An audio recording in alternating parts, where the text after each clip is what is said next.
राधे राधे। तो कैसे हो आप लोग? मैं अंकिता आप सभी का अपने चैनल पे वेलकम करती हूँ।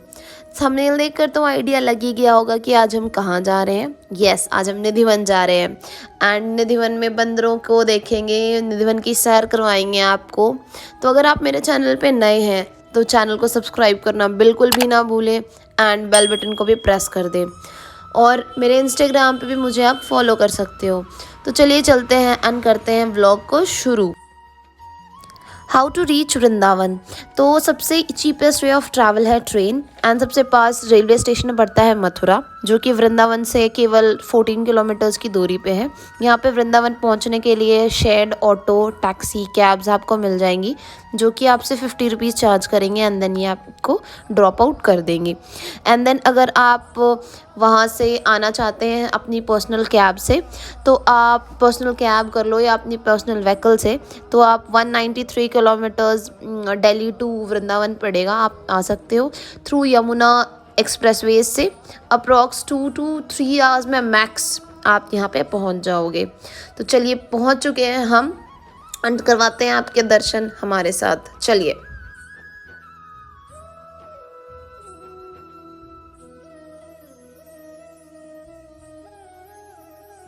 वृंदावन वह जगह है जहाँ श्री कृष्ण ने अपना बचपन बिताया था। इस जगह को प्रेम भूमि के नाम से भी जाना जाता है। एक और चीज़ यहाँ के भक्तों को आकर्षित करती है, वह है यहाँ भगवान श्री कृष्ण और राधा के बीच बिताया हुआ वह खूबसूरत समय। वृंदावन में उनके प्यार को समर्पित कई ऐसे मंदिर मौजूद हैं, लेकिन उनमें से एक रहस्यमय वन है जिसे निधिवन के नाम से जाना जाता है। यहाँ एक ऐसी जगह है जिसके बारे में माना जाता है कि यहाँ श्री कृष्ण आज भी रासलीला रचाने आते हैं। इस वन की एक दिलचस्प बात यह भी है कि जहाँ पेड़ की शाखाएं ऊपर की ओर बढ़ती हैं, वहीं यहाँ की पेड़ की शाखाएं नीचे की ओर बढ़ती हैं। यहाँ के पेड़ छोटे हैं लेकिन एक दूसरे से काफ़ी जुड़े हुए हैं। साथ ही साथ यहाँ तुलसी जोड़ियों में उगती है।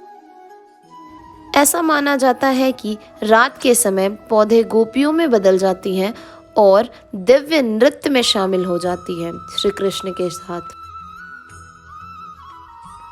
भक्तों और स्थानीय लोगों का यह भी मानना है कि भगवान कृष्ण रात में रासलीला करने के लिए यहाँ आते हैं। भगवान श्री कृष्ण राधा और गोपियों के बीच नृत्य करते हैं। ऐसा माना जाता है कि आरती के पवित्र प्रक्रिया के बाद मंदिर के आसपास किसी को भी आने जाने की अनुमति नहीं है। रंग महल को नित्य दिन शाम को सजाया जाता है। चंदन से बनाया हुआ श्री कृष्ण के लिए बिस्तर, जार में भरा हुआ पानी, साथ ही साथ उनका पसंदीदा पान भी रखा जाता है। और मंदिर को 6-7 ताले लगाने के बाद बंद कर कर पंडित चले जाते हैं। परंतु जब वो सुबह उठकर आते हैं एंड देखते हैं तो जो बेड होता है वो यूज़ किया हुआ मिलता है। जो पानी का जार होता है, लगता है उसमें से किसी ने पानी पिया हुआ है एंड पान भी खाया हुआ मिलता है। आसपास लोग और भक्तों का कहना है कि यहाँ पे ये श्री कृष्ण का काम है। श्री कृष्ण इतने ज़्यादा नटखट हैं कि वह रात में आते हैं, अपना समय व्यतीत करते हैं एंड चले जाते हैं। सो ये है यहाँ की स्टोरी।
ऐसा भी माना जाता है कि नित्य दिन यहाँ पे रासलीलाएं होती हैं।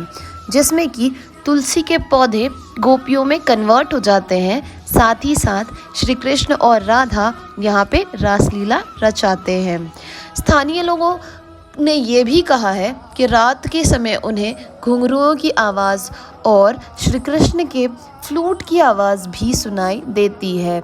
इस वजह से लोग शाम के 7 बजे के बाद अपने खिड़की दरवाजे जो कि श्री कृष्ण के निधिवन की तरफ खुले हुए हैं वह बंद कर लेते हैं, क्योंकि ऐसा माना जाता है कि जो भी इनकी रासलीला को देख लेता है वह या तो सुनने की क्षमता खो देता है या तो देखने की क्षमता खो देता है।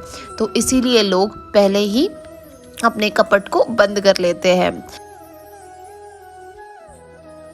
रंग महल में स्थित किसी भी मंदिर में फ़ोटोग्राफ़ी बिल्कुल भी अलाउड नहीं है। आप बाहर से फ़ोटोग्राफ़ी कर सकते हो, बट मंदिर के प्रांगण के अंदर जाते ही आपको अपना कैमरा या फ़ोन अंदर रखने पड़ेंगे, बिकॉज़ यहाँ पे बिल्कुल भी प्रोहिबिटेड है। तो श्री कृष्ण की जन्मभूमि और वृंदावन का दर्शन तो मैंने आपको करा ही दिया, तो आप भी आइए और रंग महल और वृंदावन साथ ही साथ घूम कर जाइए।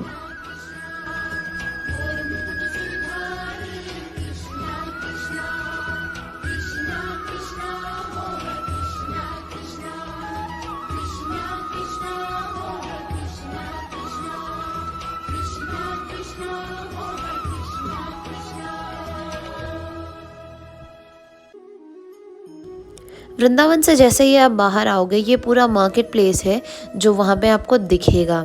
एंड साथ ही साथ यहाँ पे बहुत अच्छे कपड़े एंड एक मीडियम रेंज में कपड़े भी आपको मिल जाते हैं, जो अगर आप ख़रीदना चाहो तो ख़रीद सकते हो। यहाँ पे मैं आपको एक बहुत बहुत ज़रूरी सूचना दे दूँ कि अगर आप चश्मा पहनने वाले हैं तो प्लीज़ प्लीज़ प्लीज़ आप अपना चश्मा अपनी जेब में रखें, बिकॉज़ यहाँ पे जो बंदर है ना वो आपके चश्मा लेके भाग जाएंगे। एंड साथ ही साथ जो भी चीज़ पर्स वगैरह भी होगी तो वो भी छीन के वो भाग जाते हैं। And let me tell you, वो आपके चश्मा बिल्कुल भी वापस नहीं करेंगे जब तक आप उन्हें एक फ्रूटी प्रेफर नहीं करते हो।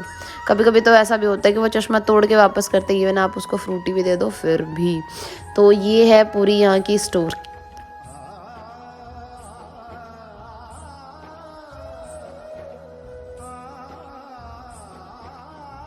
वृंदावन मेरा सेकेंड विज़िट है, तो यहाँ पे एक लस्सी वाले भैया हैं जिनकी लस्सी मैंने फ़र्स्ट विज़िट में पी थी एंड रियली बहुत ज़्यादा टेस्टी लस्सी थी, तो मैं उसी लस्सी के लिए जा रही हूँ। तो चलिए लस्सी पीते हैं ना, आपको भी बताते हैं ताकि जब आप आओ तो आप भी इनकी लस्सी का ट्राई ले सको। तो आप बिल्कुल यहाँ आना और इनकी लस्सी का ट्राई लेना। तो चलिए चलते हैं एंड पीते हैं लस्सी।